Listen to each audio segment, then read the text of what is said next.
তো বন্ধুরা কেমন আছো? আমরা কলকাতায় এসে রুমে এসে একটু ফ্রেশ হয়ে ভাত খাবার খেয়ে লাঞ্চ করে তো একটু বসে একটু খেয়ে নিচ্ছি। আর খাওয়া দাওয়া শেষে তোমাদের দাদা মানে আমি একটু ঘুমিয়েছিলাম, আমাকে ঘুম থেকে উঠে দেখলাম চা খেতেছিলাম।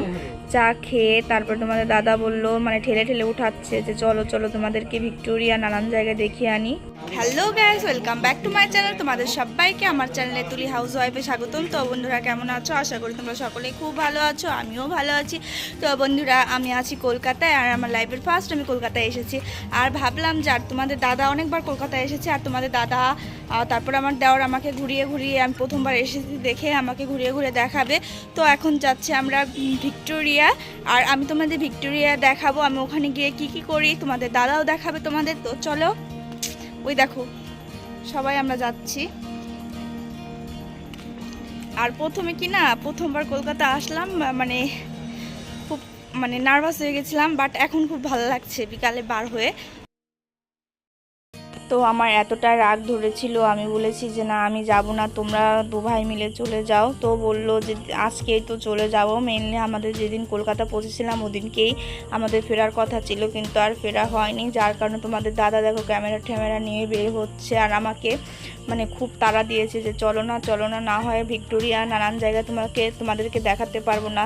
যেমন কথা তেমনও কাজ। ভিক্টোরিয়া পার্কে যেতে যেতে মানে রবীন্দ্র সরোবর আমরা নেমেছিলাম, কিন্তু রবীন্দ্র সরোবর না, রবীন্দ্র সদনে ভিক্টোরিয়াটা, যার কারণে আর আমাদের টাইম মতো যেতে পারেনি, আর ভিতরে ঢুকতেও পারেনি।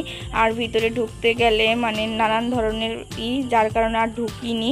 যাই হোক, মেট্রো রেলে উঠে যাব। আর মেট্রো রেলে আমি এই প্রথম উঠবো, মানে উঠেছি দুই একবার কলকাতায় যখন মানে পৌঁছেছি, দুই একবার এখানে ওখানে গিয়েছি।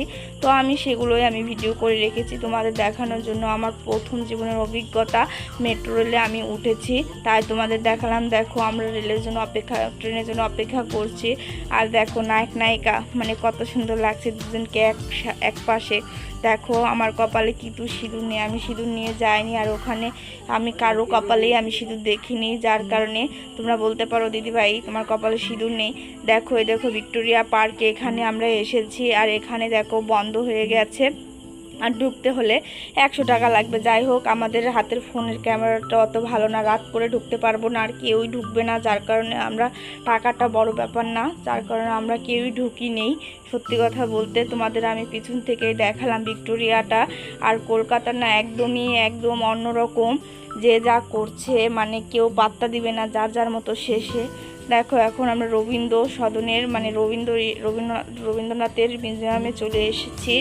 আর দেখো জায়গাটা দেখতে খুবই খুবই খুবই সুন্দর প্লেসটা। তো দেখলাম আমি এই রবীন্দ্র সদনটা এই মিউজিয়ামের মানে ওই ভিক্টোরিয়ার কাছাকাছি, যার কারণে ওখানে ঢুকতে পারলাম না। এখানে আমি ঘুরে ঘুরে তোমাদের দেখাবো আর কত সুন্দর।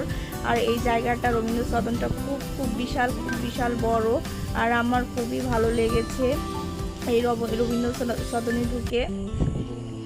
ওটা হচ্ছে রবীন্দ্রনাথ ঠাকুরের মূর্তি, মানে এখানে অনেকেই লোকে বসে আড্ডা দিচ্ছে। এই জায়গাটা আমার খুবই ভালো লেগেছে, কলকাতা রবীন্দ্র সদন।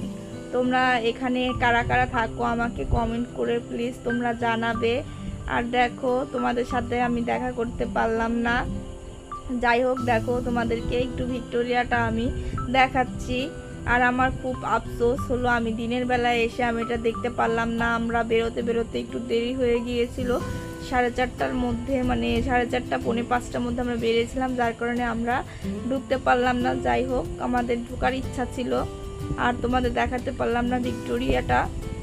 এটা হচ্ছে রবীন্দ্র সদনের সামনের দিক না পিছনের দিকে এটা আমি বলতে পারবো না, কিন্তু আমরা ওপাশ দিয়ে ঢুকেছিলাম, যার কারণে তোমাদেরকে আমি সামনের টুকি মানে প্রথম আমি দেখালাম। আর রবীন্দ্র সদনের মানে এটা বিশাল খুব বড়, তোমরা দেখে নাও।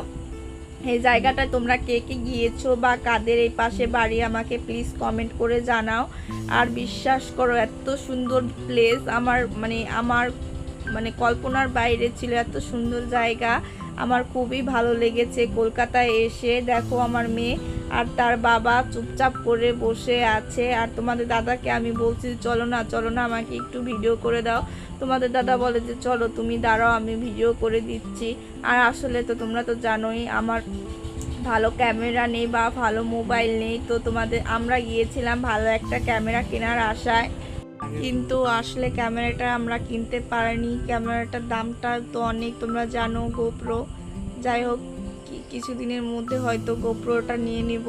আর যাই হোক, কেনা হয়নি, তোমাদের দাদা স্যালারিটা পায়নি, যার কারণে কেনা হয়নি। আর দেখো ভিউটা একদমই কত সুন্দর। আর দেখো তোমাদের দাদাকে আমি ঘ্যান করছি, তোমার মোবাইলটা একটু ভিডিও করে দাও। আর আমি ক্যামেরা, মনে করো আমার খুব ইচ্ছে ছিল আমার চ্যানেলটা যদি একটু দাঁড়াতো বা মানে একটু মনিটাইজ হয়ে যেত, আমি ওর মানে ফার্স্ট ইনকাম টাকা দিয়ে আমি একটা গোপ্রো ক্যামেরা কিনে নিতাম। মানে অনেক ইচ্ছা, মানে আমার মনের মধ্যে এই চ্যানেলটা নিয়ে খুব ইচ্ছা, আমার বড় ইচ্ছা আমার চ্যানেলটা দাঁড়াবে, আমি এই চ্যানেলের প্রথম ইনকাম দিয়ে আমি ক্যামেরাটা কিনবো। কিন্তু কারো মনের ইচ্ছা কি বলো পূরণ হয়। যাই হোক, আমি তোমাদের দাদার কানে গিয়ে ঘ্যান করছি, চলো আমরা ক্যামেরা কিনবো। তোমাদের দাদা বললো ঠিক আছে আমরা ক্যামেরা নিয়ে নিব, কিন্তু কিছুদিন দেরি করো। যাই হোক, আমরা মধ্যবিত্ত, আমাদের তো একটু কষ্ট করতেই হবে বলো, সব কিছু তো আর চাওয়া মাত্রই পাওয়া যায় না। যাই হোক, জায়গাটা তোমরা দেখো। আর আমি যেদিন ক্যামেরা কিনবো তার আগের দিন তোমাদের আমি সব জানাবো, ক্যামেরা কিনেছি বা ক্যামেরা কিনবো, তোমাদের সেই ভিডিও দেখাবো। দেখো জায়গাটা একদমই খুবই সুন্দর। তো বন্ধুরা, আমি কলকাতায় গিয়েছিলাম, একদম মানে নার্ভাস হয়ে গিয়েছিলাম, কিন্তু যখন আমি ওখানে গিয়ে আমার রুমে উঠেছিলাম, রুমে খেয়ে দিয়ে বিকালে বের হলাম, তখন একটু ফুল ফ্রেশ লেগেছিল। আর এত ঘন্টা জার্নি করার পর সকলের একটু ক্লান্ত ভাব হয় আর একটু নার্ভাস ফিল করে সকলেই, আমার মতো যারা ট্রাভেলিং করেছে তারা। আর দেখো অনেকে ঘুরতে আসে, বিকালে এসে ঘুরে দেখে যায়, বসে, মানে নানান ধরনের। এখানে ধরো প্রেমিকা প্রেম করছে, কেউ কাউকে জড়িয়ে ধরে রয়েছে, এটা বড় ফ্যাক্ট না এখানে। আর আমাদের গ্রামের মতো মানে যদি একজনের সাথে কথা বলে তারা নিয়ে সমালোচনা শুরু হয়ে যায়, কিন্তু কলকাতা এদিক দিয়ে খুবই ভালো লেগেছে আমার। তো বন্ধুরা দেখো, আমি আর ভিডিও বড় করব না, আমার এই চ্যানেলে ভিডিওটি অবশ্যই দেখবে, সাবস্ক্রাইব করে দিও। ধন্যবাদ।